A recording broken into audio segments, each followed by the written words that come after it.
Ed ora parliamo di Renato Zero, 4 concerti al Circo Massimo a settembre e un disco di musica sacra in uscita domani. Virginia Volpe.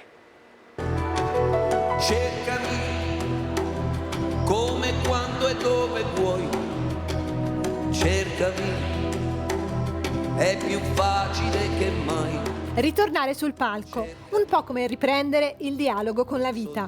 Renato Zero e 55 anni di canzoni. Si festeggia a settembre al Circo Massimo. Con la volontà e l'impegno, reinventami. Una terra di gladiatori, cioè di gente che ho quest'idea di questa romanità che mostrava la muscolatura. Stringimi forte che nessuna morte è infinita.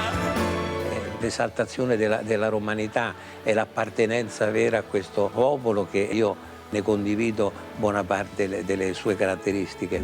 Cosa muove questa umanità? Per Renato Zero, oggi come ieri, la creatività è una questione personale. Atto di fede è il nuovo progetto con inediti di musica sacra. Mi sono guardato dentro, ma tenendo presente quello che guardavo fuori. Dietro questa maschera In questi giorni l'eco della guerra entra nella musica. Questa difficile situazione dove siamo chiamati in causa nella nostra impossibilità per la risoluzione di questi problemi. ti voglio tanto bene. Termina qui l'edizione.